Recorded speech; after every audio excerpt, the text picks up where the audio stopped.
Boston Celtics offered Jaylen Brown in a trade for Kevin Durant. Let's talk about it.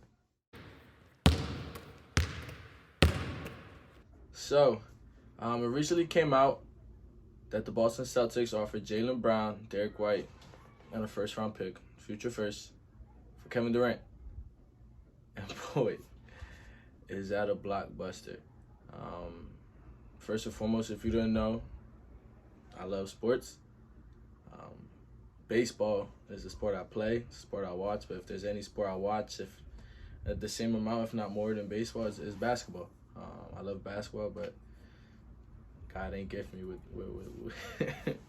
with height or bounce, so I'm just a fan. That being said, this offer, it's a big one, especially since the Boston Celtics were coming off the heels of a finals appearance, and they already acquired Malcolm Brogdon, which would have even bolstered their offense even more. And I'm going to talk about that, why that can either help the Celtics, not help the Celtics, why that can either be in a favor for the Celtics trading Jaylen Brown or in favor of not. But it came out that the Nets' rebuttal to this offer was that they also wanted Defensive Player of the Year Marcus Smart, another rotational player, which people are saying Grant Williams, and more first-round picks, which is a haul for Kevin Durant. The Nets want to stay in contention. The Nets want to make a playoff push next year, and I know why they're asking such a hefty price for Kevin Durant. First and foremost, if they do trade one of the best players in the league, one of the best players of all time, a legend in his game, they better get back a legendary package. But it also is an excuse to tell Kevin Durant, well, we look, and there's nothing out there. They're not going to devalue Kevin Durant just because he wants out. They're not going to take any wishy-washy offer, a Rob Pelinka-esque offer, just because he asked out. They want a package. But, of course, the Boston Celtics weren't willing to budge on this. We'll see in the next coming weeks. I don't think a trade's going to happen. Usually when a rumor comes out, it's because it's past negotiation and negotiation closed. But it's crazy nonetheless, just that the rumor came out. And we've seen Jaylen Brown's response to this. I'm going to put the tweet up right here. We should see it soon. And I don't blame him. I honestly don't. For most of the time, for the expectations put on Jaylen Brown and Jason Tatum, Jaylen Brown was at times the best player on the Boston Celtics.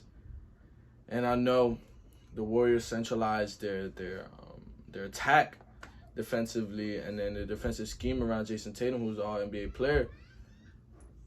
But there was a lot of attention on Jaylen Brown, and he rose above that in many cases, not just on the offensive end, but the defensive end as well.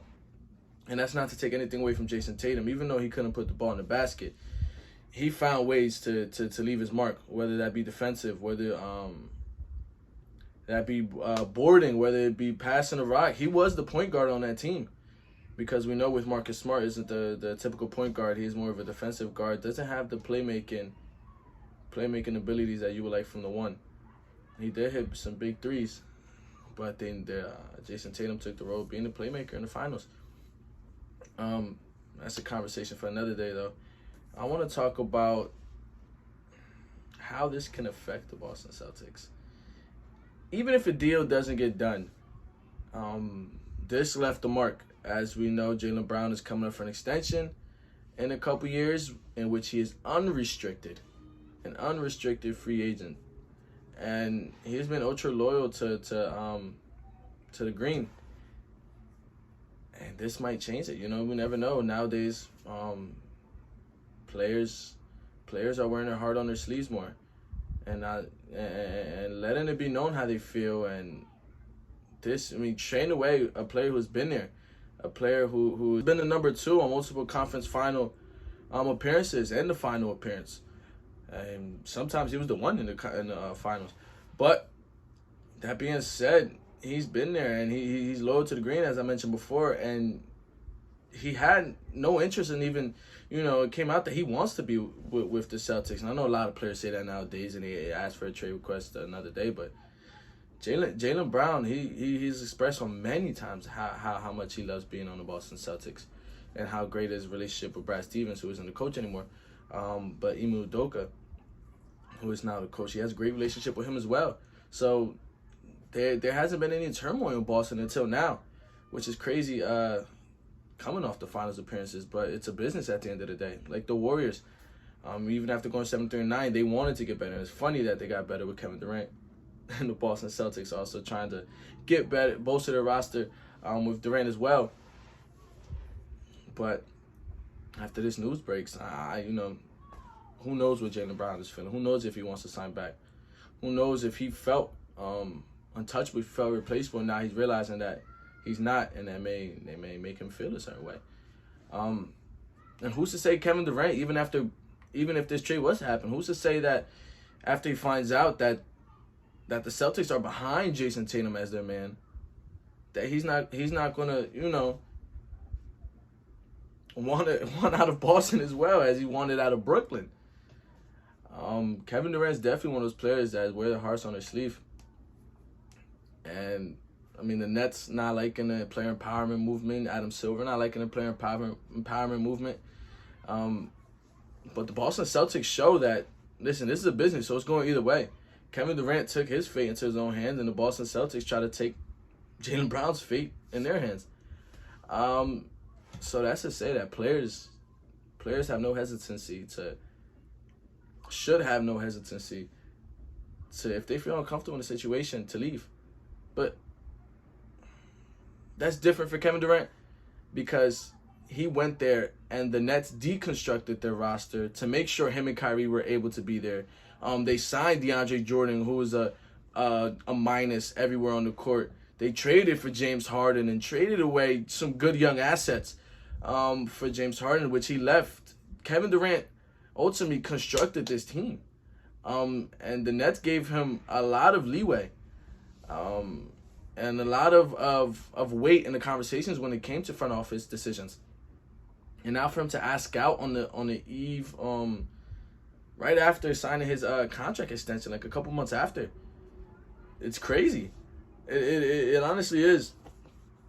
But I don't know now. The Kevin Durant is just so, I don't know. One thing you can't, discuss, argue is that he is a hooper. That he goes out there, and when he's on the floor, he is one of the best players of all time. Not even of all time, but still in the league now, because there's a difference. Because Carmelo's one of the best of all time, but he's not one of the best on the court right now. So he's one of the best all time. He's a legend, but he's still him today. But, I mean, I don't know how it would fit, honestly. To be honest, I think it would be a good fit. Even if they were to trade Marcus Smart and Jaylen Brown, another rotational piece, they traded a bag of chips and a Kool-Aid for Malcolm Brogdon. They essentially got him for nothing. And he could play the one if they were to get rid of the Defensive Player of the Year guard. And he's not a slouch on defense, but in no means is he what Jaylen Brown is on the court. But it would be a great fit. This team would still be good. It would be a finals. It would be a finals contending team. But the Brooklyn Nets will bolster their roster as well. If Kyrie stays, we're talking about Marcus Smart being able to play the combo guard. We're talking about Jaylen Brown being able to move to the 3 with Ben Simmons. And now they traded a first-round pick for Royce O'Neal, so that tells you right there that they want to win. But it'll be interesting. Both teams will be interesting to see. But would I personally do it? No. And not for the fact that they're a bad team, not for the fact that they wouldn't be better if they added Kevin Durant.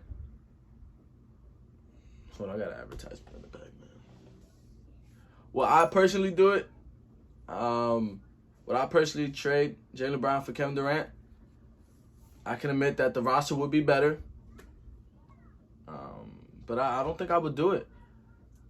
With Jaylen Brown and Jason Tatum at the front, they have been contenders. They already went to the conference finals multiple times, and they had a finals appearance. So that should tell you that when these two are healthy, they are contenders in the East. And the youth it brings, they still have a long time. So basically, if they're willing to stay, and if they want to be there and be a duo for a long time, they could be finals contenders for as long as they please.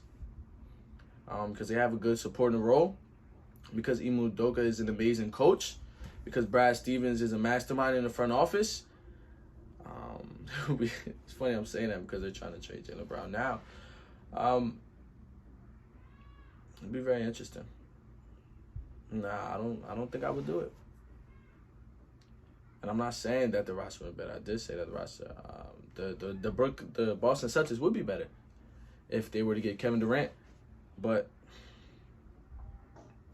it's just sometimes you got to stick with what's been working, and find other ways to bolster your offense and your defense, your team in general.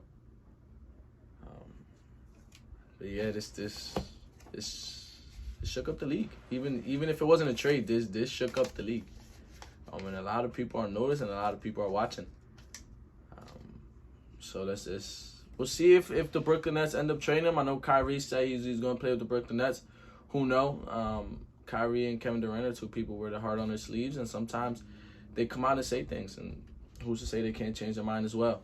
A lot of players ask for trade requests. I'm not saying all of them get completed or fulfilled. But it's been another episode of Let's Talk About It. It's B-Rivs, my first episode talking about basketball, but I'm excited because I do love sports, and this could show versatility. All right, man, it's been B-Riv. Talk about it. See ya.